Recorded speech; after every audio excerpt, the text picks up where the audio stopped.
পথসভা চলাকালীন স্টেজ ভেঙে বিপত্তি, অল্পের জন্য দুর্ঘটনার হাত থেকে রক্ষা বনগাঁ লোকসভার বিজেপির প্রার্থী শান্তনু ঠাকুরের। ওই মঞ্চে ছিলেন বিধায়ক অশোক কীর্তনিয়া এবং বিধায়ক সুব্রত ঠাকুর।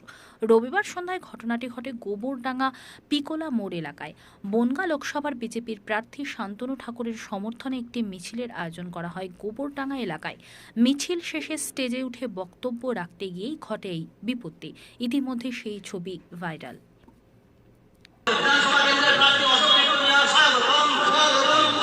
বনগাঁ উত্তর বিধানসভা কেন্দ্রের প্রার্থী অশোক কীর্তনিয়া স্বাগতম।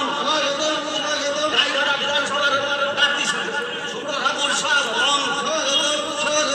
বন্ধুগণ, এই মুহূর্তে আমাদের মধ্যে উপস্থিত হয়েছেন বনগাঁ লোকসভার মাননীয় সাংসদ, বিদায়ী সাংসদ, কেন্দ্রীয় জাহাজ প্রতিমন্ত্রী শ্রী শান্তনু ঠাকুর।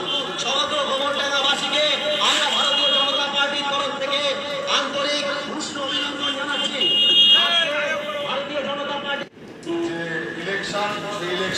করে তারপর হঠাৎ দেখা গেল স্টেজ ভেঙে যায়, মানে অস্থায়ী একটা পাটাতন্ত্রের স্টেজ ভেঙে বসে যায়। সেখানে সবাই মিলে আবার ওনাকে ধরে বাঁচায়। এখানে কি বলবেন? দেখুন, এটা তো খারাপ লাগার। কোনো দুর্ঘটনাই কাম্য নয়। মাননীয় সাংসদ সুস্থ থাকুন, তার যেন শারীরিক কোনো অসুবিধা না হয়, আমি এই কামনা করব।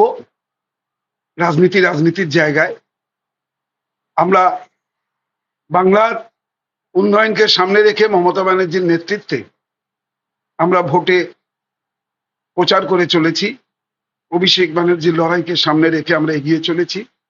আমরা নিশ্চিত বনগাঁ সংসদীয় কেন্দ্রে আমাদের দলীয় প্রার্থী বিশ্বজিৎ দাস প্রচুর ভোটে জয়লাভ করবেন এবং ভারতবর্ষের বুকে ইন্ডিয়ার নেতৃত্বে জোট সরকার তৈরি হবে। বাংলায় আমরা 42টা আসন পাবো। মমতা ব্যানার্জি হবেন আগামী দিনে ভারতবর্ষের নিয়ন্ত্রক।